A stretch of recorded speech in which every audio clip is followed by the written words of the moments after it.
শুরু করবো তো এখন। তোমাদের তো অনেক স্যার, আমি ডাক্তার মেজবা মেডিসিনের, হ্যাঁ, অ্যাসিস্ট্যান্ট প্রফেসর। তো তোমাদের তো বিভিন্ন স্যার বিভিন্ন সাবজেক্ট নিয়ে নিচ্ছে, হ্যাঁ। তো তোমাদের রেজিস্ট্রার বললো যে ওই জাহিদ বললেন যে তোমাদেরকে কিছু জেনারেল এক্সামিনেশন বা এই রিলেটেড কিছু পড়ানোর জন্য, ঠিক আছে। তোমরা নাকি ওনাকে বলছো যে জেনারেল এক্সামিনেশনটা একটু বলার জন্য। তো আজকে আমি জেনারেল এক্সামিনেশনটা নিয়ে কিছু আলোচনা করি, হ্যাঁ, যতটুকু পারি। পরবর্তীতে আমার সাথে তোমাদের যে ক্লাসগুলো থাকবে সেগুলো হলো জেনারেল এক্সামিনেশন আর বিভিন্ন সিস্টেমিক এক্সামিনেশনের কিছু অ্যাপ্রোচ নিয়ে আমি আলোচনা করব। তো তাহলে আমি শুরু করি, হ্যাঁ। স্যার। প্রথম কথা হচ্ছে, এই আমরা যখন কোনো একটা রুগী আমাদের কাছে, যেমন ধরো শর্ট কেস কিংবা লং কেস, শর্ট কেস বা লং কেসে আমরা স্টার্টিং এ তোমরা যেটা করো আমার ভালো লাগে, বা এই সিস্টেমও তাই, যে প্রথমে তোমার পরিচয় দাও যে আমি অমুক ফিফথ ইয়ার স্টুডেন্ট, আমি আপনার সাথে কিছু আলোচনা করব। এটা দিয়ে তোমরা শুরু করো। সালাম সালাম দেওয়া লাগবে, এতে হয় কি রুগীর সাথে তোমাদের একটা আন্তরিকতা বেড়ে যায়, তাই না। এইটার পরে আমরা যেটা করতে হবে সেটা হচ্ছে আমরা ফার্স্টে রুগীটাকে দেখবো। রুগীটাকে দেখলাম, রুগীটা দেখতে কেমন লাগে, হ্যাঁ, এটা হলো তার এপিয়ারেন্স। এপিয়ারেন্সটা কেমন, নর্মাল এপিয়ারেন্স তো অনেক রকম হইতে পারে, যেটা হলো নর্মাল, ইল লুকিং, ডিপ্রেস, অ্যাংসাস, আর কিছু ক্যারেক্টারিস্টিক কিছু ফেসিয়াল এক্সপ্রেশন থাকতে পারে। তাহলে দেখো, আমি কিন্তু এই যে তোমার জেনারেল এডমিশন এগুলো নিয়ে আমি আলোচনা করব, এগুলো হয়তো দুইটা ক্লাস তোমাদের লাগতে পারে, ঠিক আছে, সমস্যা নাই তো। আর অন্যান্য সবাই তো বিভিন্ন সিস্টেম শুরু করে দিচ্ছে, তাই না। তাহলে আমি জেনারেল এক্সামিনেশনটা নিয়ে আলোচনা করবো, একটু সময় নিয়ে আলোচনা করব। তোমাদের কিছু বুঝার থাকলে মাঝে মধ্যে আমাকে জিজ্ঞেস করবা। তো এখন দেখো, যেমন ইল লুকিং, একটা রুগী মনে করো জ্বর আছে, তাকে দেখতে তো আর ইল লুকিং লাগবে। একটা রুগী মনে করো একিউট লিউকেমিয়া, ওই পেশেন্টকে কেমন লাগবে, ওটাকে লাগবে টক্সিক। তুমি যখন ওর সাথে কথা বলতে যাবা, সে কিন্তু তোমার সাথে কথা বলতে চাইবে না।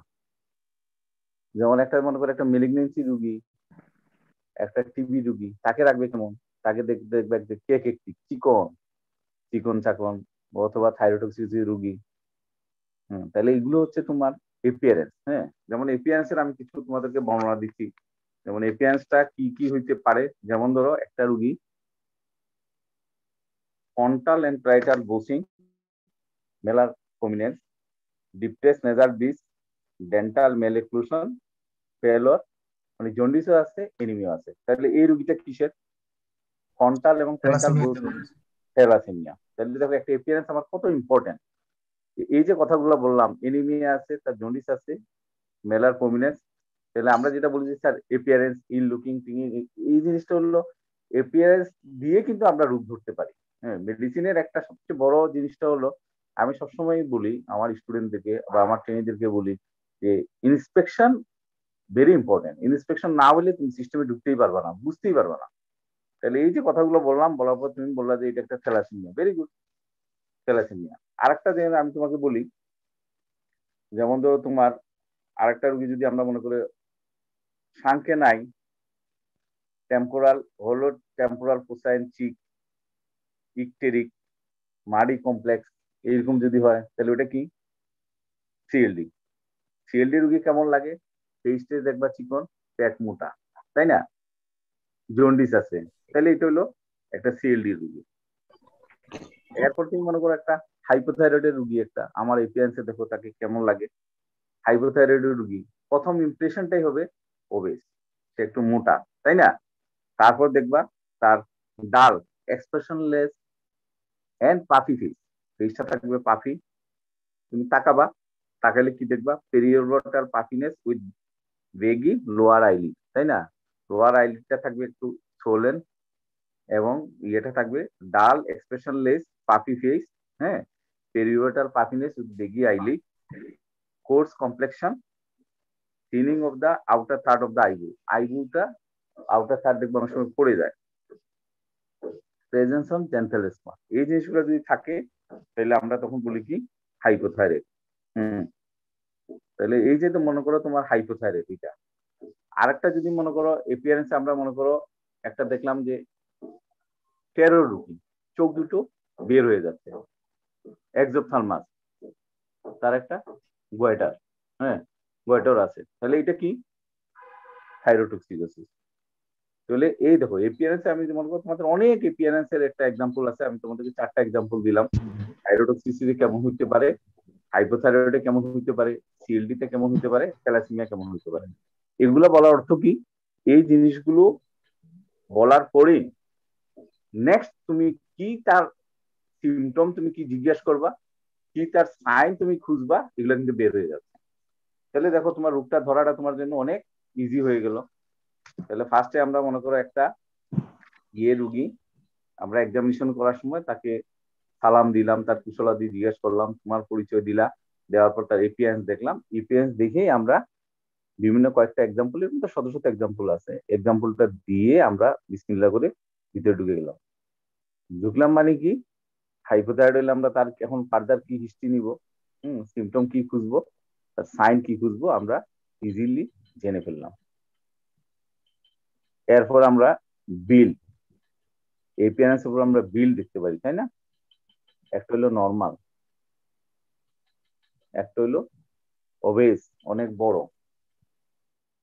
ইমাসিয়েটেড মানে কেকেকটিক, একটা হলো টল, একটা হলো শর্ট, আরো অনেক ধরনের হইতে পারে, তাই না?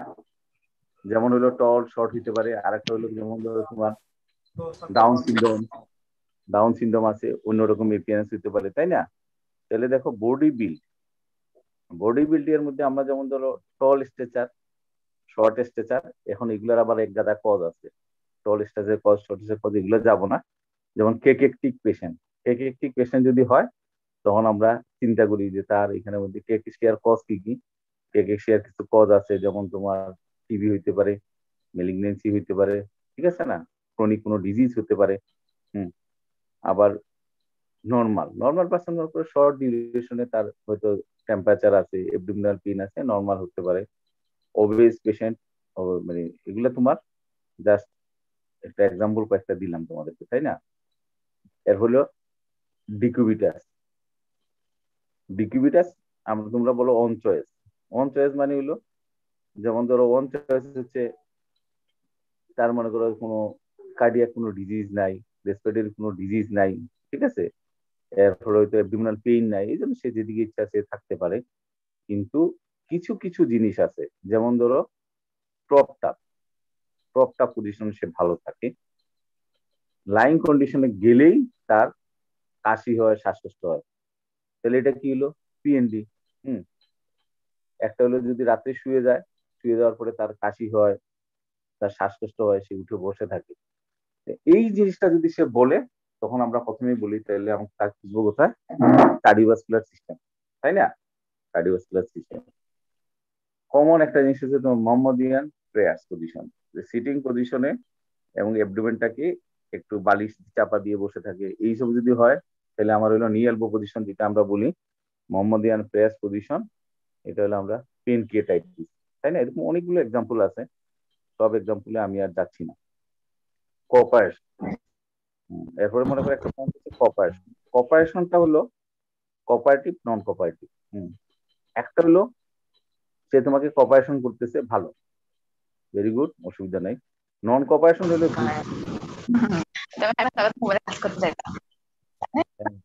কিছু বলতেছো? হ্যাঁ, নন কোঅপারেশন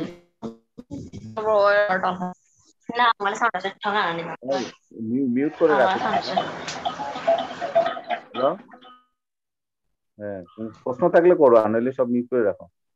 আচ্ছা, এখন আমি বলছিলাম যে কোঅপারেশন, কোঅপারেশনের মধ্যে দুইটা, নন কোঅপারেশন হলো দুইটা, হইলো একটা হইলো একটা কনফিউশনাল স্টেট, মানে সে ইচ্ছা করে তোমাকে নন কোঅপারেট করতেছে না, মানে এইটাই তার রোগের জন্য হচ্ছে। আর একটা হলো সে ইচ্ছা করে আছে, কিছু মানুষ আছে সে কিছু সে করবে না তোমাকে কোঅপারেশন, সেটা হলো এক ফ্যাক্টর। আর একটা হলো নন কোঅপারেটিভ, নন কোঅপারেটিভ মানে হলো সে ইচ্ছা করে করতেছে তা না, একুট কনফিউশনাল স্টেট। সাইকেট্রিক তার প্রবলেম আছে, যেগুলো একুট কনফিউশনাল স্টেট কিসে কিসে হয়, যে কোনো ইনফেকশনও হইতে পারে, মেটাবলিক অ্যাবনর্মালিটির জন্য হইতে পারে, এরপরে তোমার স্ট্রোকের জন্য হইতে পারে, সেই ক্ষেত্রে আমরা ওই যে বলি না, হিস্ট্রি স্টেটেড বাই পেশেন্টস, কার কাছ থেকে? অ্যাটেন্ডেন্স। সেই ক্ষেত্রে ওদের কাছ থেকে তোমার হিস্ট্রি নিতে হবে, মানে পেশেন্ট থেকে তুমি ডাইরেক্ট হিস্ট্রি নিতে পারবা না এটা। ঠিক আছে, তাহলে আমরা এই 4টা পয়েন্ট বললাম, এপিআরএস, বিল, ডিকুবিটাস আর হলো কপারেশন। এখন নিউট্রিশনাল স্ট্যাটাস। নিউট্রিশনাল স্ট্যাটাসের মধ্যে আমরা যেমন ধরো মোটামুটি সবই আমরা দেখি।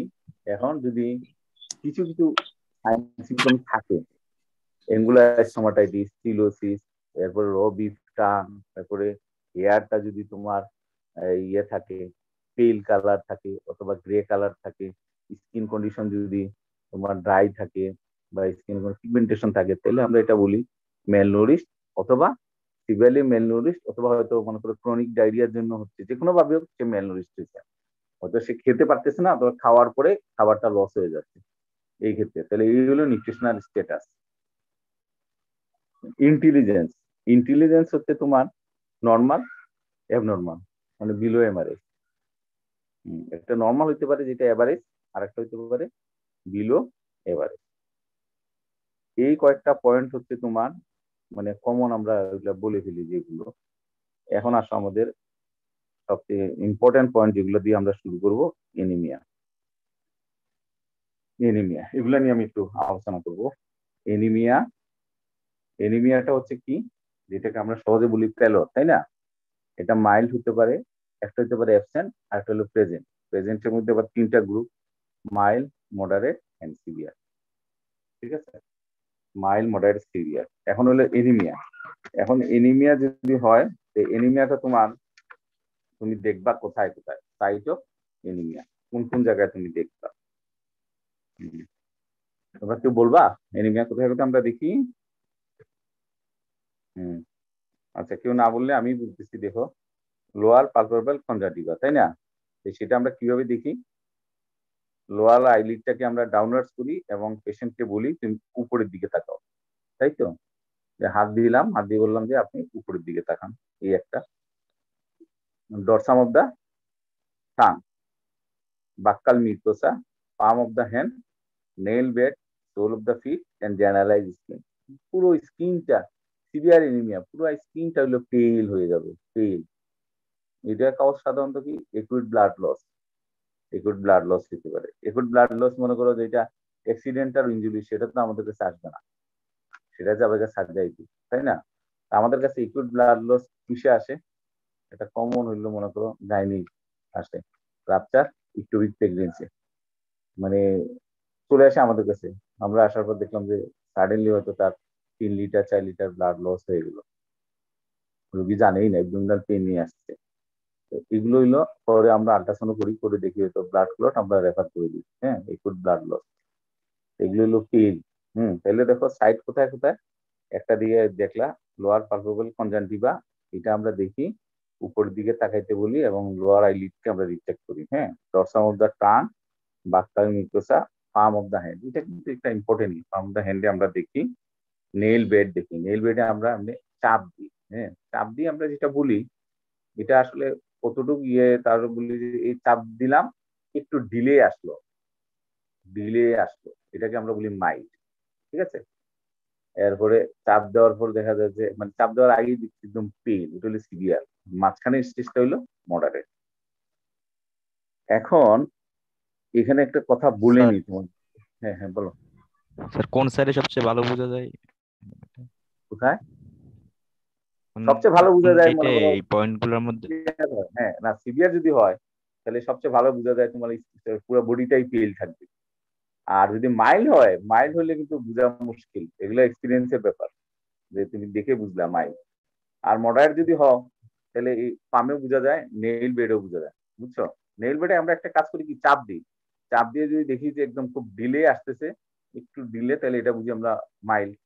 ঠিক আছে, আর যদি বেশি সিভিয়ার হয়, সেক্ষেত্রে আমরা কিন্তু বুঝে ফেলি, মানে পুরো স্কিনই দেখা যায় সাদা হয়ে গেছে। এগুলো তুমি চোখেও দেখবা, যেখানে দেখবা সব জায়গায় দেখবা সাদা। আর এই মাঝখানটা হচ্ছে মডারেট। এখন লেভেল অনুযায়ী মনে করো কত, লেভেল অনুযায়ী সিভিয়ার হইলো তোমার, সরি, মাইল্ড হচ্ছে 10 এর নিচে, 10 এর নিচে, ঠিক আছে, আর 6 এর নিচে যদি হয় এগুলো সিভিয়ার। এখন তো ব্লাড ট্রান্সফিউশনের একটা ব্যাপার আছে, ব্লাড ট্রান্সফিউশন, তাই না? একিউট যদি হয়, যেমন ধর সিভিয়ার ব্লাড লস হলো, সেক্ষেত্রে আর লেভেল টেবিল নাই, তুমি ব্লাড দিবা রিপ্লেস। আর যদি ক্রনিক কোনো কেস হয়, তাহলে আমরা 6 বা 7 এর নিচে না হলে আমরা ব্লাড দিই না। এখন তো তুমি মনে করো দেখলা এনিমিয়া, তুমি ফাইন্ড আউট করলা তার হিস্ট্রি মধ্যে তার এটা এনিমিয়া। এখন এনিমিয়া দেখার পরে এখন তোমার ব্যাপারটা হচ্ছে যে, এখন এনিমিয়াটা তো তুমি জানো না এটা কি ধরনের এনিমিয়া, এটা কি মাইক্রোসাইটিক, ম্যাক্রোসাইটিক, অনোসাইটিক, এটা তো আমাদের ইনভেস্টিগেশন ছাড়া আমরা বুঝবো না। তাহলে একটা এনিমিয়া যদি আমরা দেখি, তাহলে এনিমিয়া দেখার পরে তার আমরা কি কি হিস্ট্রি নিব। মনে করো তুমি ফার্স্টে এনিমিয়াটা দেখলা, দেখার পরে তার তুমি একটা হিস্ট্রিটা কি নিবা, নিয়ে তুমি কনফার্ম করবা দিস ইজ এনিমিয়া। তাহলে দেখো জিনিসটাকে আমরা এইভাবে ভাগ করি। ফার্স্ট অফ অল তুমি এনিমিয়া কনফার্ম করলা, কনফার্ম না, clinically confirm by to see the site of anaemia, দেখে তুমি বুঝলা দিস ইজ এনিমিয়া। তাহলে এখন তার হিস্ট্রি নিয়ে তাকে আর একটু তুমি সাপোর্টটা তোমার শক্ত করো, কি কি হিস্ট্রি নিবা। তখন তাকে হিস্ট্রি নিয়ে তুমি বলবা যে আপনার কি পালপিটেশন, মানে ফার্স্ট প্রথম কথা রুগী বলবে স্যার আমার তাড়াতাড়ি দুর্বল লাগে, ফেটিক, পালপিটেশন, এক্সেশনাল ডিসনিয়া, এক্সেশনাল চেস্ট পেইন, ঠিক আছে, এগুলো কিছু ভাটাইগো, হুম, ডিজিনেস, এগুলো কিছু বলবে। এগুলা দেখলে তুমি বুঝলাতে অনুযায়ী কিছু যে হ্যাঁ ঠিক আছে, আমি যা দেখছি তার সাইডে এটা মনে হচ্ছে এখানে পাবো। প্রথম কথা উল্টা আর যে আমি হিস্ট্রি নিলাম, হিস্ট্রি নেওয়ার পরে আমি দেখলাম যে সাইনে এনিমিয়া আছে, হ্যাঁ, এর সাপোর্টে আমি আর কিছু দেখতে পারি, যেমন ঠিক এরিয়া থাকতে পারি। এরপরে হলো গিয়ে তোমার এই কি জানি বললাম, এই জিনিসগুলো যেগুলো হিস্ট্রি বললাম এগুলো তুমি দেখতে পারো। এখন মনে করো আমরা সাইড দেখলাম, তার সিমটম কিছু নিলাম। এখন মনে করো তার কজ গুলো যদি আমরা চিন্তা করি, ক্লিনিক্যাল যেটা কজ আছে আমাদের, যেটা হলো মাইক্রোসাইটিক, মাইক্রোসাইটিকের মধ্যে কজ কমলি 4টা। সেটা হলো কি কি, iron deficiency anaemia, thalassaemia, sideroblastic anaemia, anaemia of chronic disease. Macrocytic এনিমিয়ার মধ্যে আমাদের কি কি কজ আছে, ভিটামিন বি12, folate deficiency, liver, alcohol, hypothyroid, আর কিছু হলো মাইলোডিসপ্লাস্টিক সিনড্রোম, এরকম, তাই না? নর্মোসাইটিক হলো গিয়ে যে কোনো ক্রনিক ডিজিজে হতে পারে। তাহলে তুমি দেখো এনিমিয়াটা আমার ভেরি ইম্পর্টেন্ট, কারণ এনিমিয়া তোমার রিটেনও আসবে, তোমার ইয়ের মধ্যেও জিজ্ঞেস করতে পারে, হ্যাঁ। তাহলে তুমি এনিমিয়া টাইপটা দেখলা, তারপরে হচ্ছে এনিমিয়া তুমি সিমটম কি কি ওগুলো জিজ্ঞেস করলা, এবং সাইনের মধ্যে যে এনিমিয়ার ইয়েটা দেখলা, এখন হিস্ট্রিটা নিতে হবে। হিস্ট্রি নিতে গেলে আমার এই যে দেখো আয়রন ডেফিসিয়েন্সি এনিমিয়া, এটা কেন হয়, ব্লাড লস। এখন তোমার সেই ব্লাড লসের হিস্ট্রি নিতে হবে। ফিমেল হলে তার মিনস্ট্রুয়াল ব্লিডিংটা বেশি হয় কিনা, এরপর হলো তোমার মুখ দিয়ে কোনো রক্ত যায় কিনা, তার হিমোপ্টাইসিস আছে কিনা, এরপরে পার রেক্টাল ব্লিডিং হয় কিনা, এই হিস্ট্রি গুলো তোমার নিতে হবে। আর আমাদের দেশের জন্য তো হুড টার্মটা হলো ওয়ান অফ দ্য ইম্পর্টেন্ট, তাই না? আর ম্যাক্রোসাইটিকের জন্য আবার ওই ফিচার্স অফ তোমার লিভারের কোনো সমস্যা আছে কিনা, হাইপোথাইরয়েডের কোনো সমস্যা আছে কিনা, সে অ্যালকোহল আছে কিনা, হ্যাঁ, অ্যালকোহলিক কিনা, এগুলা হিস্ট্রি নিবা। আর এনিমিয়া অফ ক্রনিক ডিজিজের জন্য যেমন ধরো তার সিকেডি, এরপরে সিএলডি, হ্যাঁ, এগুলা টিবি, এগুলা হিস্ট্রি নিবা। তাহলে এই জিনিসগুলো আমরা নেওয়ার পরে আমরা এনিমিয়ার কজ গুলো আইডেন্টিফাই করলাম, এবং হিস্ট্রিটা আমার কজ আইডেন্টিফাইয়ের জন্য নিলাম। তাহলে এজ এ হোল দেখো এনিমিয়াটাকে যদি আবার আমি সাজাই, তাহলে ওই এনিমিয়ার যে সিমটম গুলো যদি আমি আবার সাজাই, তাহলে সাইট অফ এনিমিয়া আমি দেখলাম, কোন কোন জায়গায় দেখলাম, এরপর তার সিমটম, সিমটমের মধ্যে তার উইকনেস আছে কিনা, fatigue, lassitude, lightheadedness, giddiness, faintness, anorexia, palpitation, breathlessness, ankle swelling, anginal pain, exertional, এগুলো সবগুলো আমরা এনিমিয়া সিমটম। আর এনিমিয়ার সাইনটা হচ্ছে গিয়া প্যালোর থাকবে, টেইকার্ডিয়া, টেকিপনিয়া, এরপর হলো গিয়ে ফ্লো মারমার, মারমার আমরা পাই, বুঝছো নি? এটা হলো একটা ফ্লো মারমার পাইতে পারি, red JVP, ankle oedema, postural hypertension, এগুলো, ঠিক আছে। আর কজের জন্য আমরা হিস্ট্রি কি নিব, এখন যদি আমি সংক্ষেপ করি, তাহলে কজের জন্য আমি হিস্ট্রি নিব, কোনো দিকে ব্লাড লস আছে কিনা, তার মেল অ্যাবজর্পশন আছে কিনা, ঠিক আছে, নিউট্রিশনাল ইনটেক এবং ওয়ান ইনফেকশন আছে কিনা, ব্লিডিং টেন্ডেন্সি আছে কিনা, বাউল হেভি, ঠিক আছে। ও এখানে দুইটা কথা একটা বলবা, একটা ব্লিডিং টেন্ডেন্সি যেমন একুইট লিউকেমিয়া, এপ্লাস্টিক এনিমিয়া, এগুলা ব্লিডিং টেন্ডেন্সি আছে কিনা, অ্যান্টিকোয়াগুলেন্ট খায় কিনা, অ্যান্টিকোয়াগুলেন্ট, ইকোস্প্রিন, ওয়ারফেরিন, এই জিনিসগুলো খায় কিনা, বুঝছো? তাহলে এই জিনিসগুলো তুমি কনফার্ম হয়ে গেলা এনিমিয়া। হুম, তাহলে দেখো এনিমিয়া নিয়ে আমরা এখন শেষ করে ফেলি, এনিমিয়া নিয়ে আর এখন আলাপ না করি। এনিমিয়া কিছু জিজ্ঞেস করবে তোমরা? আচ্ছা, জিজ্ঞেস না থাকলে আমি পড়ে স্যার যাই। ইনভেস্টিগেশন কি কি দিব আমরা? আচ্ছা, ইনভেস্টিগেশনটা, এনিমিয়ার ইনভেস্টিগেশন মানে আমরা ফার্স্ট অফ অল একটা টেস্ট আমরা করি, CBC with PBF. CBC with PBF করি আমরা, যেটা বুঝছো, সিবিসি উইথ পিবিএফ করলে আমার এই পিবিএফ এর মধ্যে আমরা, সিবিসির মধ্যে মনে করো এটা হিমোগ্লোবিন থাকবে কম, ঠিক আছে, কম। এখন এটা 10-এর নিচেও থাকতে পারে, 6-এর নিচেও থাকতে পারে, আমরা সেখান থেকে বুঝে ফেললাম। আর পিবিএফ এর মধ্যে আমরা দেখলাম কি কি, মাইক্রোসাইটিক অথবা ম্যাক্রোসাইটিক অথবা নেক্রো নর্ম, ঠিক আছে, দেখলাম। এখন মাইক্রোসাইটিকের সাথে যদি আমাদের টার্গেট সেল থাকে, টার্গেট সেল থাকলে আমাদের এটা চলে যাবে কোন দিকে, ওই যে যদি টার্গেট সেল থাকে থ্যালাসেমিয়ার দিকে আমরা খুঁজবো, সেক্ষেত্রে আমরা চলে যাব হিমোগ্লোবিন ইলেকট্রোপোরেসিস করব। বুঝতে পারছো? আচ্ছা, আর যদি দেখি যে না ম্যাক্রোসাইটিক, তখন আমরা সেই ম্যাক্রোসাইটিকের যে কজ গুলো আছে আমরা বললাম ম্যাক্রোসাইটিকের কজ, আমরা ওদিকে চলে যাব। আর যদি দেখি যে না আরবিসি গুলো ফ্রেগমেন্টেড বা মানে নর্মাল আছে, তাহলে নর্মোসাইটিক। এবং আরবিসি অনেক সময় শুনো হিমোলাইটিক হলে অনেক সময় আরবিসি কিন্তু সেল ভাঙতেও পারে, ফ্রেগমেন্টেড থাকে। তাহলে এজল যদি পিবিএফ থাকে, আবার আমি যদি বিষয়ে তোমাদেরকে বলি, তাহলে ফার্স্টে বলতে সিবিসি উইথ পিবিএফ এর মধ্যে হিমোগ্লোবিনটা কম, আরবিসির মধ্যে দেখো ফ্রেগমেন্টেড আরবিসিও থাকতে পারে, টার্গেট সেলও থাকতে পারে, সিডারোব্লাস্টিকও থাকতে পারে, ম্যাক্রোসাইটিকও থাকতে পারে, নর্মোসাইটিকও থাকতে পারে। এই যদি আমাদের ফিচার হয়, আমরা অ্যাকর্ডিং টু ওই অনুযায়ী চলে যাব। যদি আমরা ম্যাক্রোসাইটিক পাই, মাইক্রোসাইটিক পাই, তাহলে মাইক্রোসাইটিকের মধ্যে আমরা ফ্রেগমেন্টেড পাইলে হিমোগ্লোবিন ইলেকট্রোপোরেসিস, আর যদি টার্গেট সেল গুলো না থাকে তাহলে আমরা আদার হিমোলাইটিক এনিমিয়ার দিকে চলে যাব। আর যদি আমরা ম্যাক্রোসাইটিক পাই, তাহলে আমরা নেক্সট ইনভেস্টিগেশন করব, ভিটামিন বি12 করতে পারি, ভিটামিন ফোলেট এসে করব, এরপর তোমার এই হাইপোথাইরয়েডের জন্য আমরা টিএসএস করব, এরপর হলো তোমার ওই যে কি বললাম প্রেগনেন্সি আছে কিনা, আদার যে কজগুলো আছে আমরা এগুলো খুঁজবো। ঠিক আছে, আর কিছু জিজ্ঞেস করবা এখানে? নাইলে আমরা জন্ডিসে চলে যাই। তাহলে হিস্ট্রিটা আমরা কিভাবে নিব, বুঝছো তো? হিস্ট্রিটা আমার কজটা মাথায় রাখবো, যে আমার এই কজটা কি, এই কজ অনুযায়ী আমরা, যদিও সে বলে আমার ব্লাড লস হচ্ছে, তো আর গেল গা, আমাদের এটা মাইক্রোসাইটিক, এটা আয়রন ডেফিসিয়েন্সির দিকে যাবে। স্যার এরপরে পিভিএফটা কি স্যার প্রাইমারি ইনভেস্টিগেশন হবে? মাস্ট, এটা অবশ্যই প্রাইমারি, সব সেকেন্ডারিতে জায়গায় দিবে কি না। अवेलेबल এটা? হ্যাঁ, এটা তো এভেলেবল, এটা একবারে থানা লেভেলেও এভেলেবল, বুঝছো?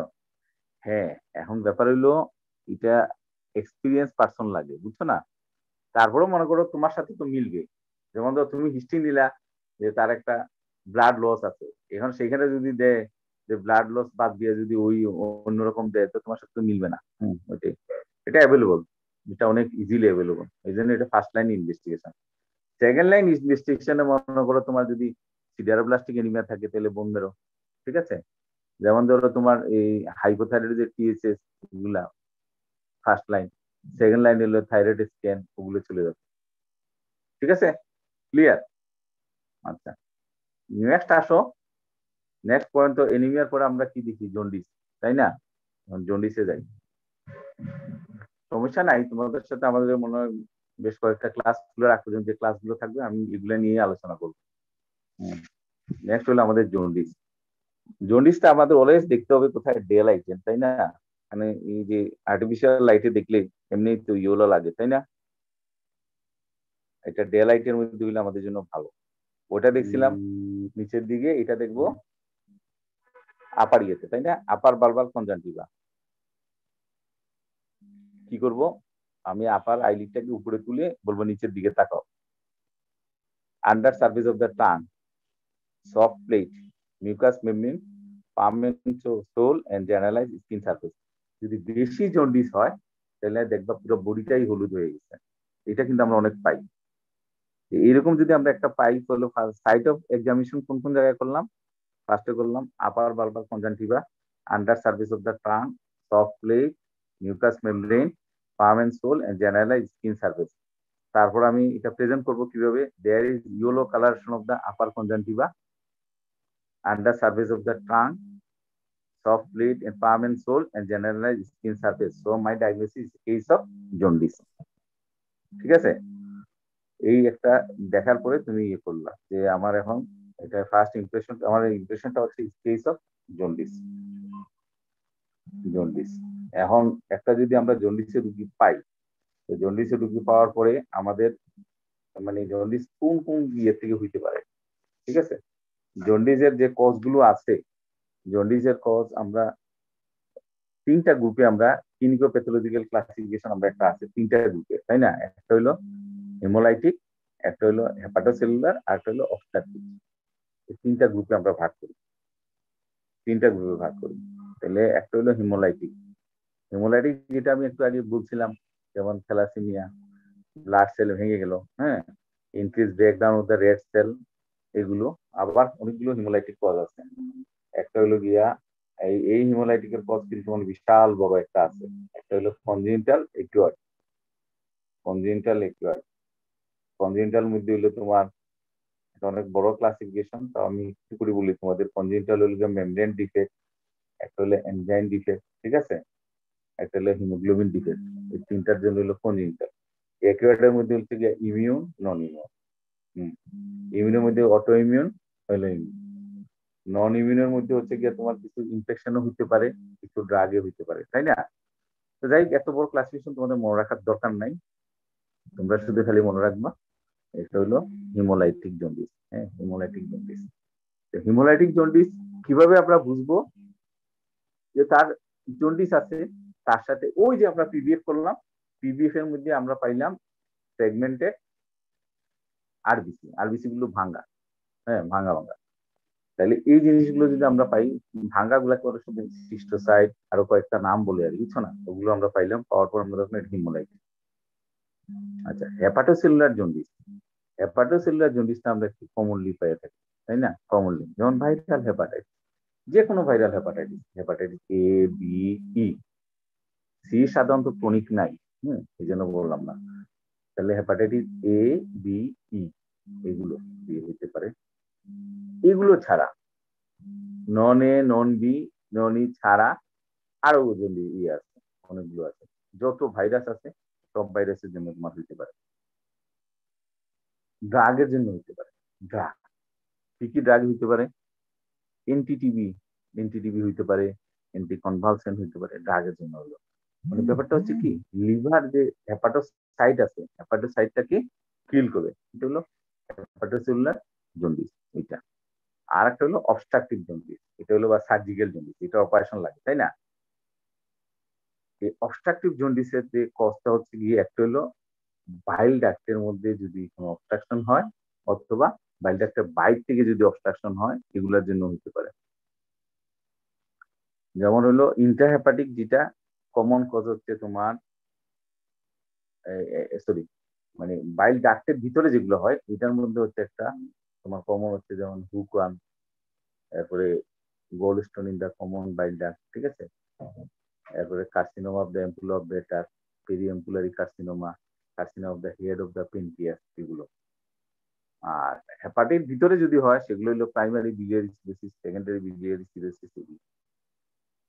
তাইলে আমরা এই পেশেন্টটাকে আবার আমরা প্রথম থেকে আসি জন্ডিসে। জন্ডিসে তুমি সাইড দেখলা কোন কোন জায়গায় তোমার জন্ডিস আছে, মানে কনফার্ম করলা this is case of jaundice. এখন আমার হিস্ট্রি নিতে হবে, এই জন্ডিস কোত্থেকে হলো।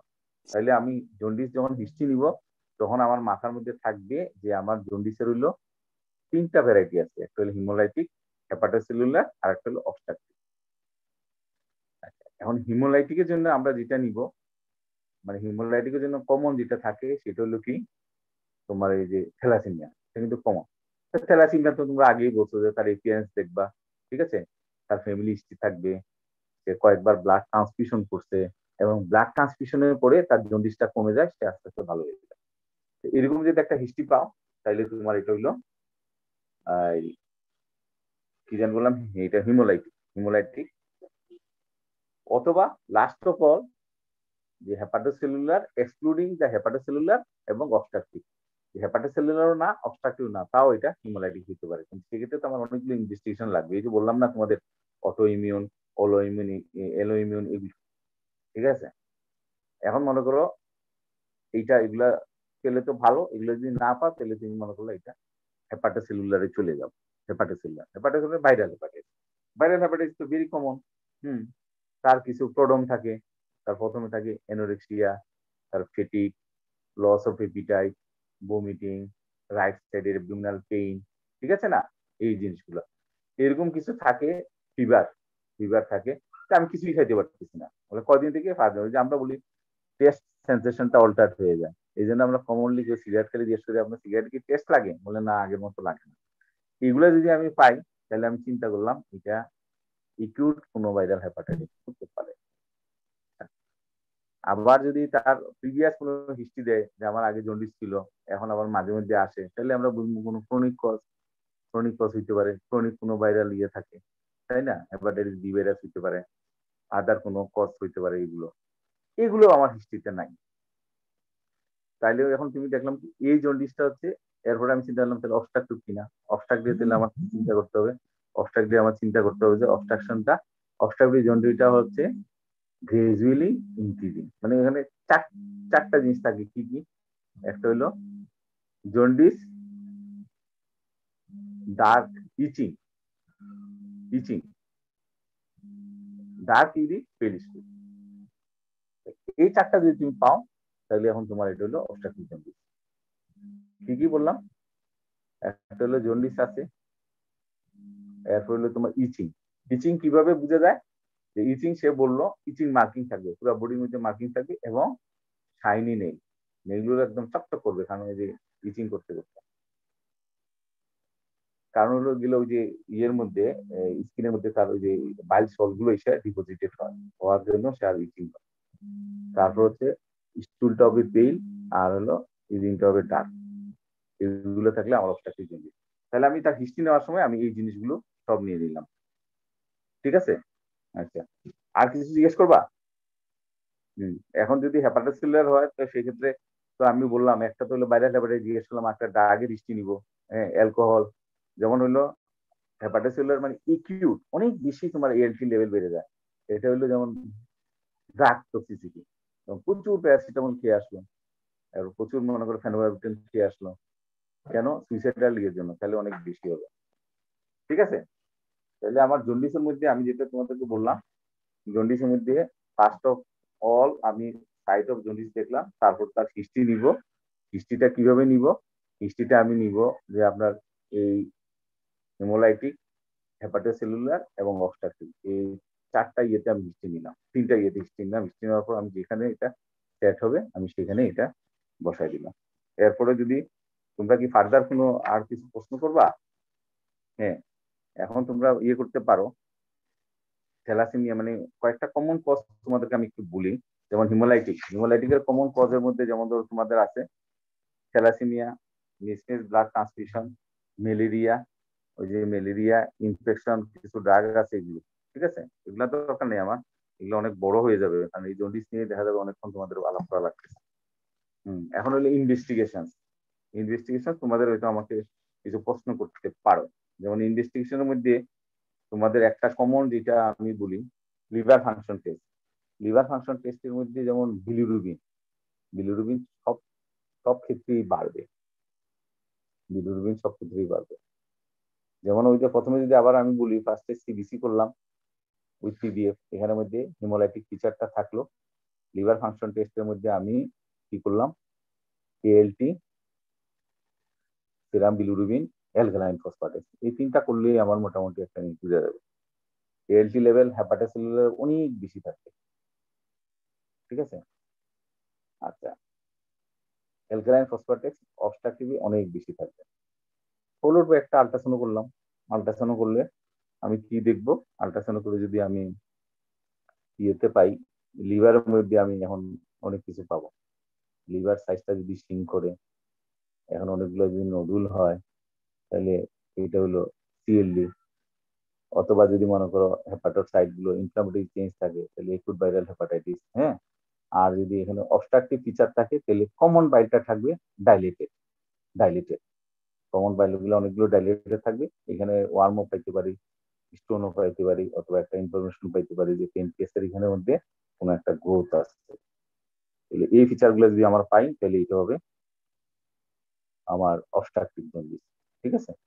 তারপর আমি ফার্দার সেকেন্ড লাইনে আমি চলে যাব। সেকেন্ড লাইনে বলো, এখানে আর কোনো কোশ্চেন আছে তোমাদের জন্ডিসের ক্ষেত্রে? যদি না থাকে তো আমরা সাইনোসিস। হ্যাঁ বলো। এএলটি এর সাথে কি এইচবিএস এজি টা টেস্ট করে ফেলবো? হ্যাঁ, এখন এই যে এখন তুমি চলে যাবা সেকেন্ড লাইনে। সেকেন্ড লাইনে কিভাবে যাবা? এএলটি অনেক বেশি, এএলটি অনেক বেশি, তখন তুমি চিন্তা করলা, অথবা হেপাটোসাইটের ইনজুরি ফিচারও আছে আলট্রাসাউন্ড, তখন তুমি যাবা to find out the cause, to find out the cause, to find out the কজের জন্য সেকেন্ড লাইনে হইলো ওই তোমার এইচবিএস এজি, তারপরে এনটিএইচসিভি, ঠিক আছে, hepatitis C virus, anti HEV, E virus, এখানে কজে চলে গেলাম। এখন তুমি বলতে পারো যে হ্যাঁ স্যার আমি কিছু কমপ্লিকেশন দেখতে চাই। কমপ্লিকেশন, কমপ্লিকেশন দেখার জন্য আবার তোমার যে এখন এলবুমিনও দেখতে পারো, মানে ওর সিনথেটিক ফাংশন কেমন আছে এটা দেখার জন্য। অথবা তুমি যদি বলো যে স্যার এটা একিউট না ক্রনিক, আমি বুঝবো কিভাবে, এই জন্য আমরা করি কি এলবুমিন করতে পারি, প্রথমে টাইম করতে পারি, এগুলো যদি কমে যায় তাহলে বুঝবো এটা ক্রনিক, ঠিক আছে। কারণ একুটে সাধারণত কমতে 21 দিন লাগে, তো এই জন্য মানে এর মধ্যে তাহলে আবার প্রথমে টাইম কিন্তু অনেক সময় একুটও অনেক মানে বেশি হয়ে যায়। এই ক্ষেত্রে আমরা করি কি জানো, যদি এল মানে প্রথমে টাইম যদি বেশি প্রবলেম হয় ওকে হাসপাতালে ভর্তি করি, কারণ তার ব্লিডিং টেন্ডেন্সি বেড়ে যাবে, বুঝছো। তাহলে দেখো, একটা হলো ফার্স্ট লাইন ইনভেস্টিগেশন করলাম আল্ট্রাসাউন্ড সহ, second line investigation to find out the cause, and কিছু টেস্ট করলাম টু সি দ্য কমপ্লিকেশন।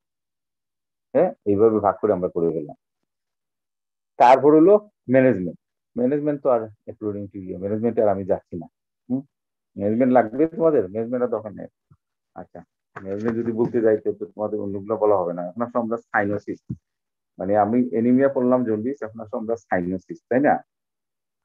সাইনোসিসটা আমরা বলি অ্যাবসেন্ট এন্ড প্রেজেন্ট। তাহলে সাইনোসিসের জন্য আমরা কোথায় দুই ধরনের সাইনোসিস আছে, তাই না? একটা সেন্ট্রাল সাইনোসিস আর একটা হলো পেরিফেরাল সাইনোসিস। হুম, সেন্ট্রাল সাইনোসিস, সেন্ট্রাল সাইনোসিসটা, সাইনোসিস কাকে বলে?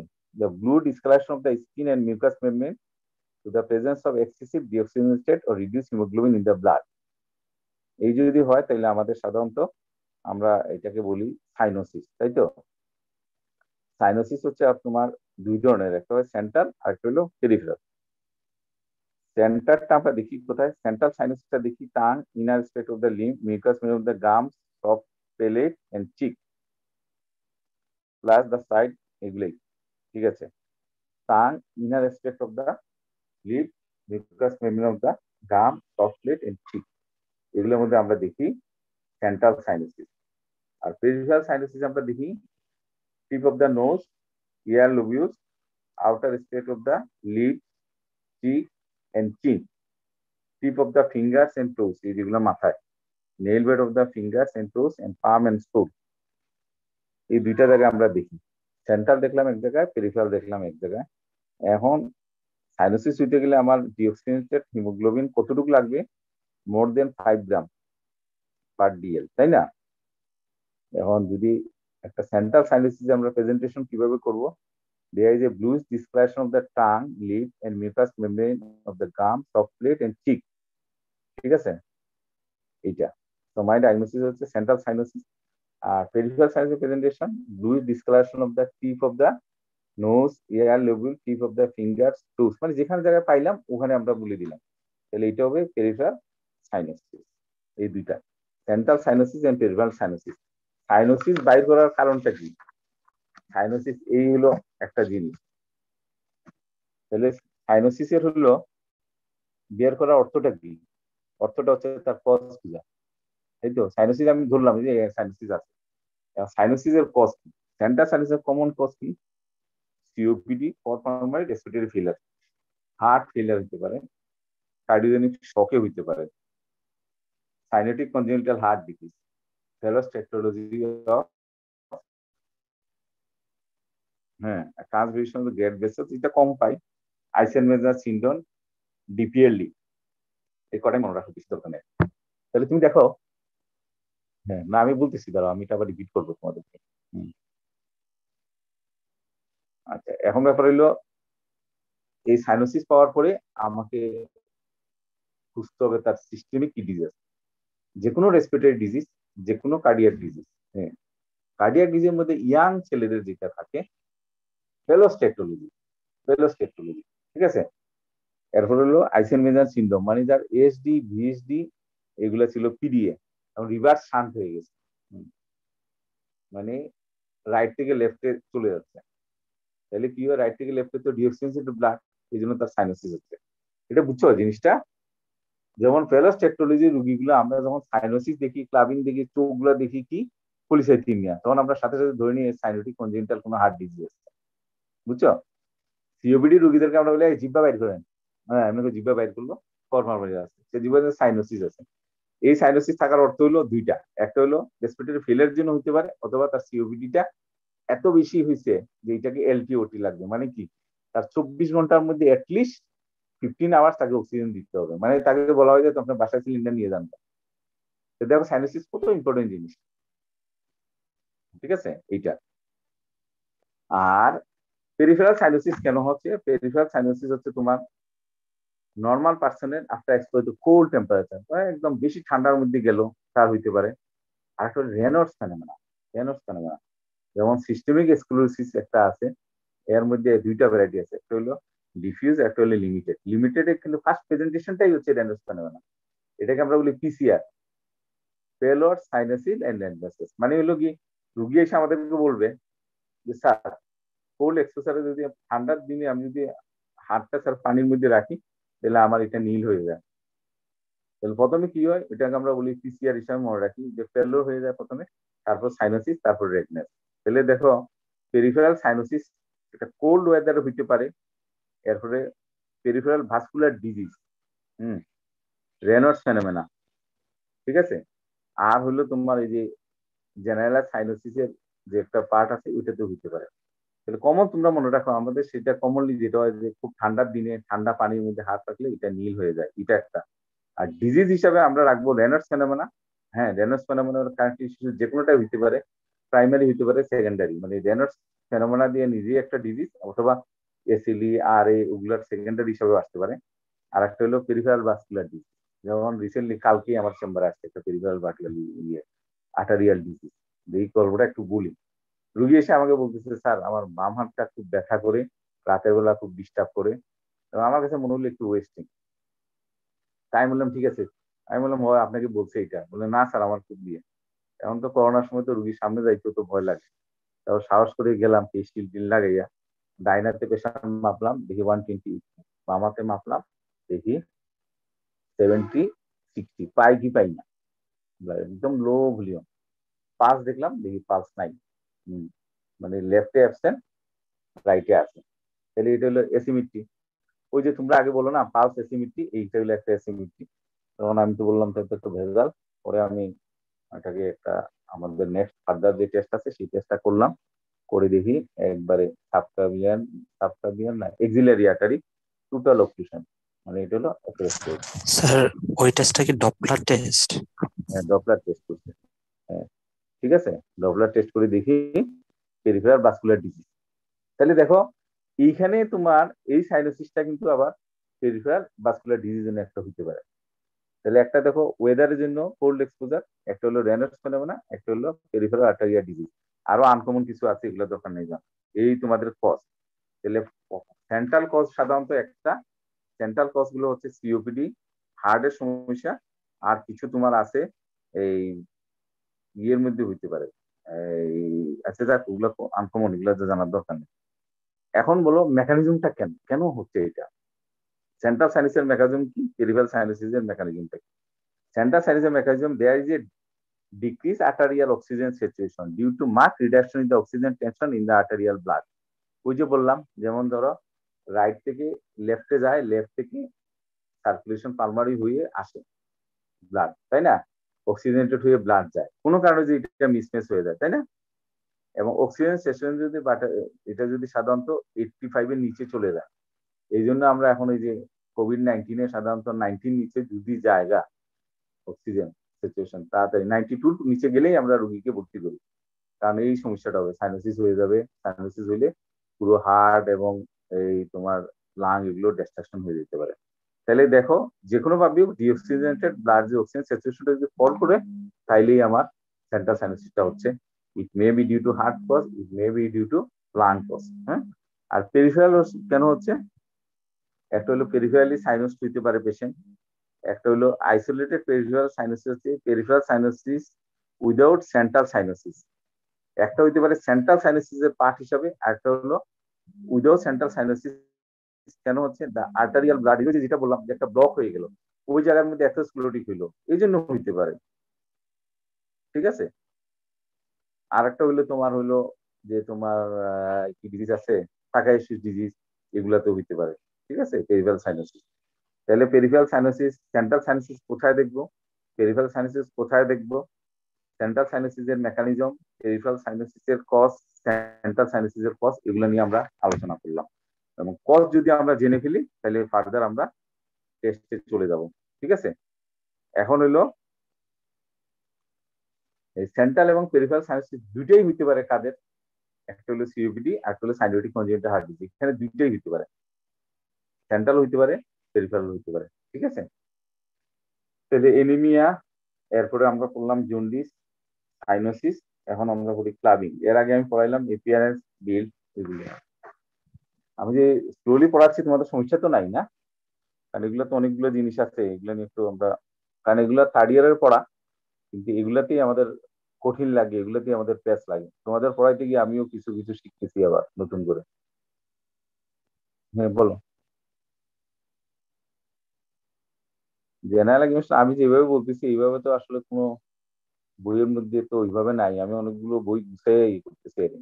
তো ম্যাথমেটিক্সও দেখতে পারো, অথবা যে বিভিন্ন স্যারের বই আছে না, ওগুলোও দেখতে পারো। হ্যাঁ, এই জেনারেল এক্সামিনেশনের অর্থ হচ্ছে কি জানো? এগুলো মনে করো তোমার পরীক্ষার জন্য যদি মনে করো, এখন পাশের জন্য হয়তো জেনারেল এক্সামিনেশন তোমার দিতে পারে, যেমন ক্লাবিং থাকলে বলতে পারে যে ক্লাবিংটা দেখো, সাইনোসিস থাকলে দিতে পারে, বুঝছো? এরপরে পালসের এসিমিটি থাকলে তোমার দিতে পারে, পালস এক্সামিনেশন করো। ব্লাড প্রেশার, এই যে আমি তোমার বললাম যে একটা রুগীর ডান হাতে একরকম, বাম হাতে একরকম, ঠিক আছে না? অথবা আমাকে টাকাশি যে পালস অ্যাবসেন্ট, তখন বলতে পারে যে তোমরা এই যে খালি ধরতে পারলে যে পালস অ্যাবসেন্ট, এতেই তোমাদের পাস করে দিবে, এগুলো ডিটেলসে যাবে না। এগুলা দেখতে পারো, এগুলা তোমাদের। আর এগুলা একটু ডিটেলস করানোর অর্থ হলে তোমরা সিস্টেমটা খালি মনে রাখবে। দেখুন এখন যদি মনে করো এই যে এনিমিয়া কোন জায়গায় দেখে, এটা যদি দেখাইতে না পারো ঠিক মতো, সবগুলো সাইড না বলতে পারো, তো স্যাররা মাইন্ড করবে, মাইন্ড করবে না? এটা তো কমন, এই জিনিসগুলো একটু মনে রাখতে হবে। এখন আমরা জায়গায় ক্লাবিং, ক্লাবিং পড়াইয়া আজকে দেখি, যদি সময় না থাকে আজকে শেষ করে দিব, পরে আবার তোমাদের সাথে তো আমার রিপিটেডলি এগুলো নিয়ে ক্লাস হবে। হ্যাঁ, আমি তোমাদেরকে দেখি কি করা যায়, কতটুকু তোমাদেরকে হেল্প করা যায়। ক্লাবিং এ আমরা প্রথমে কি করি? ইন্সপেক্টরটা ফার্স্ট ইন্সপেকশন করবা। ইন্সপেকশন কি করবা? ফিঙ্গার নেইল, ফিঙ্গার নেইলটা করবা, ও নেইলও করতে পারো। এইভাবে দেখলা কিভাবে ইন্সপেকশন করবা, একটা সামনের থেকে করবা, সাইড টু সাইড করবা, তাই না?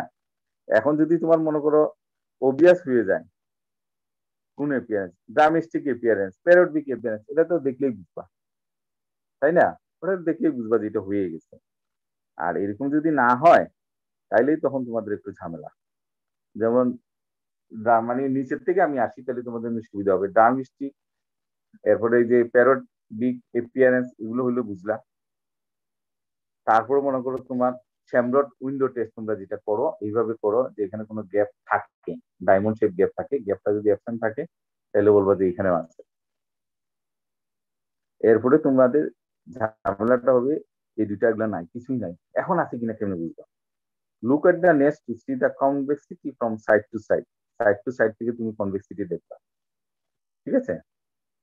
Nail bed fluctuation test, nail bed fluctuation test, এটা place the both thumb under the palm of the patient's finger, patient's finger সে তুমি দেখবা, পজিশন করলা, জেন্টলি প্রেসার দিলা। ঠিক আছে, দেখার পর দেখবা এই নেইল বেড ফ্ল্যাকচুয়েশন টেস্টটা আমরা কি করি, some amount of fluctuation present in normal finger, normal finger এইভাবে আমরা চাপ দিলে এমনি বুঝি যে একটু এই ফ্ল্যাকচুয়েশন মানে কি একটু স্মুথ নরম থাকে। হুম। When fluctuation is obvious due to clubbing, palpation of the nail bed may give the impression that nail is floating on its bed. আরেকটা হলো inspect of the both fingernail and toenails from side to side to determine if there is loss of angle. Normal অ্যাঙ্গেলটা হচ্ছে কত? Normal angle 150 degree, কিন্তু যদি অ্যাঙ্গেলটা দেখো 180 degree, মানে এটা উঁচা হয়ে যাবে, উঁচা হয়ে যাবে 180 ডিগ্রি অথবা মোট, তখন তুমি বলবা ক্লাবিং ইজ প্রেজেন্ট। ঠিক আছে, তাইলে আমরা একটা প্রেজেন্টেশন করি, তাহলে বুঝে ফেলবা প্রেজেন্টেশনটা কিভাবে করবা, ক্লাবিং এর প্রেজেন্টেশনটা কিভাবে করবা, তখন তোমরা বুঝবা। The tissue at the base of the nail of the all fingers and toes are thickened. ওই যে ফ্লেক্সেশন করছিল ওইটা, তাহলে বলবা tissue at the base of the nail of all the fingers and toes are thickened. The angle between the nail base and the adjacent skin of the finger is obliterated. The nail itself lost their longitudinal reach and some convex from above downwards and from side to side. ঠিক আছে, the terminal segment of the finger is bulbous, giving the drumstick appearance. Chambered window test is positive. ঠিক আছে, এই কয়টা কথা বললে তোমার মনে করো আমরা ক্লাবিং আছে বলে আমরা মনে করলাম। তাহলে প্রেজেন্টেশনটা আবার বলি, প্রেজেন্টেশনটা আবার যদি বলি, tissue at the base of the nail of all fingers and toes আর thicken. Thicken, angle between the nail base and the adjacent skin of the finger is obliterated. The nail itself lost their longitudinal reach and become convex from above downwards and from side to side. And there is presence of drumstick appearance. ঠিক আছে, and সম্রাট window test is positive. তাহলে এইটা হলো, এই সবগুলো যদি থাকে তাহলে আমরা বলবো there is clubbing is present. Clubbing থাকার অর্থ হইলো আমি কোন কোন সিস্টেমে এখন এক্সামিনেশনে যাব। এতক্ষণ আমি এখনো যুদ্ধে যাই নাই, এখন আমি যুদ্ধে যাব, আমার রোগীর ক্লাবিং আছে, এখন আমি কোন কোন সিস্টেম দেখব।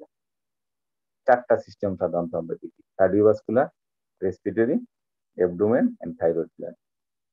কার্ডিওভাস্কুলারের মধ্যে যথারীতি এই সেই তোমার cyanotic, congenital heart disease and Eisenmenger syndrome. Respiratory সিস্টেমের মধ্যে আমি কোন কোন জায়গায় ক্লাবিং যাব, একটা হলো ডিপিএলডি, ডিপিএলডির আগে হলো কার্সিনোমা অফ বঙ্কাস মানে সিএ বঙ্কাস। ঠিক আছে, এরপর হলো ডিপিএলডি। অ্যাবডোমেনের মধ্যে আমার সাধারণত আইবিডি তে যাইতে পারি, ইনফ্লামেটরি বাউল ডিজিজ। থাইরয়েড হলো থাইরয়েড অ্যাক্রোপেসিতে যাইতে পারি। এই 4টা সিস্টেম তখন আমার এক্সামিনেশন করাটা জরুরি হয়ে যাবে। বুঝতে পারছো, ক্লাবিং দেখার অর্থ হচ্ছে আমার এই কয়টা। ক্লাবিং আমি কনফার্ম করলাম, যে কথাগুলো বললাম, ক্লাবিং এর প্রেজেন্টেশন করলাম। এখন আমি যাইতে হবে আমার ফার্দার, আমি কোন কোন জিনিসটি আমি চেক করব। তাহলে এজ হোল যদি আমি সংক্ষেপে বলি, তাহলে কিভাবে কনফার্ম করলাম, loss of the normal angle between the nail bed and nail, increase nail bed fluctuation, increase nail curvature, আর হলো increase bulk of the soft tissue. আচ্ছা, এটা দরকার নাই, তোমরা এখন ক্লাবিং এর স্টেজিংটা বলো। একটা staging first degree clubbing, increase fluctuation of the nail bed. 2 নম্বর হচ্ছে ক্লাবিং, হ্যাঁ 1 নম্বর যে ফ্লাকচুয়েশন যেটা আছে এটার সাথে যদি থাকে, increase anterior posterior and transverse diameter of the nail as well as nail become smooth and glossy with loss of longitudinal reach. এটা হলো 2 নম্বর মানে second degree clubbing. Third degree ক্লাবিংটা হচ্ছে ড্রামস্টিক, আর 4 নম্বরটা হচ্ছে wrist and ankle swelling due to hypertrophic posterior arthropathic. মানে এটা যদি জিজ্ঞাসা করি আর তাহলে ক্লাবিং এর 4 নম্বর স্টেজ হচ্ছে হাইপারট্রফিক পোস্টিরিয়র আর্থ্রোপেথি, সেখানে হচ্ছে রিস্ট এন্ড অ্যাঙ্কেল সোয়েলিং হবে। আর 3 নম্বরটা হচ্ছে মানে আগের 1 2 3 থাকবে, তার সাথে হচ্ছে সাইডের এই দুইটা, আবার 1 এর সাথে যদি 1 ও আছে, 2 এর সাথে যদি ইনক্রিজ এন্টিরিয়র পোস্টেরিয়র। আবার 1 নম্বরটা আমি বলি increase fluctuation of the nail bed. ঠিক আছে, এটা হলো 1 নম্বর। 2 নম্বর হচ্ছে গিয়া ইনক্রিজ ফ্লাকচুয়েশন আছে, তার সাথে anterior posterior and longitudinal diameter of the nail থাকতেছে, এটা হলো সেকেন্ড ডিগ্রি। থার্ড ডিগ্রি হলো ফার্স্ট ডিগ্রি আছে, সেকেন্ড ডিগ্রি আছে, তার সাথে যদি হলো ড্রামস্টিক অ্যাপিয়ারেন্স। আর 4 নম্বরটা হচ্ছে হাইপারট্রফিক পালমোনারি পোস্টিরিয়র আর্থ্রোপেথি।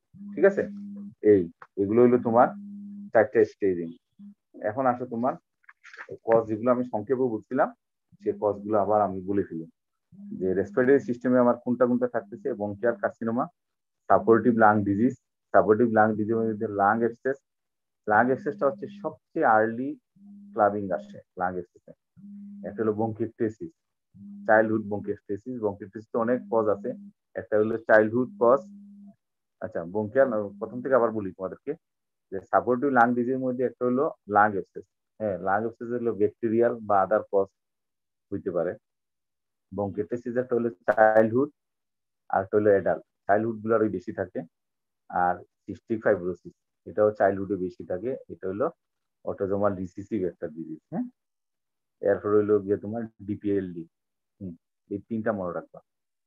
কার্ডিয়াকের মধ্যে cyanotic congenital heart disease, abdominal কজের মধ্যে ওই যে বললাম IBD, Crohn's disease, ulcerative colitis, আর কিছু কিছু সিরিয়াস ডিজিজ থাকে, স্পেশালি প্রাইমারি বিলিয়ারি সিরোসিস। ঠিক আছে, এন্ডোক্রাইনের মধ্যে থাইরোটক্সিকোসিস, এটাই মনে রাখো। ঠিক আছে, এই কয়টা ক্লাবিং পাইলাম। ক্লাবিং পাওয়ার পর আমি এই সিস্টেমে চলে যাব। এই সিস্টেমে যাওয়ার পরে এখন তো আমি মনে করো সিস্টেম ওয়াইজ আমার ইনভেস্টিগেশন করা লাগবে। ঠিক আছে, তো আজকে আমি এই পর্যন্ত পড়াবো। হ্যাঁ, পরের দিন বাকিগুলো শুরু করবো। এখন তোমাদের আর কিছু জানার আছে বা বুঝতে অসুবিধা হয়েছে? যদি কিছু জানতে চাও তো বলো, বা আজকে মানে এইভাবে পড়াবো না কিভাবে, এটাও আমাকে সাজেশন দিতে পারো। আমি তো আসলে বুঝতেছি না কিভাবে করবো। আমার কজন আছে তোমাদের? হ্যাঁ, তোমাদের আর কোনো আছে কোয়েশ্চন?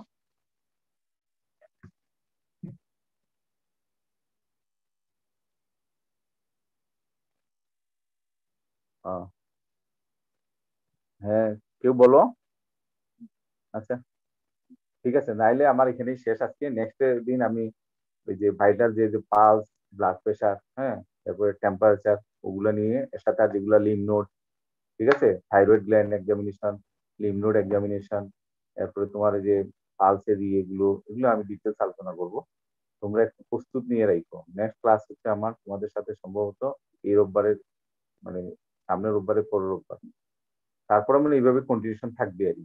হুম, আমাকে এই জিনিসটাই বলানো হয়েছে যে তোমাদের বলার জন্য, তা আমি চেষ্টা করবো এগুলো বলার জন্য। ঠিক আছে, থ্যাংক ইউ।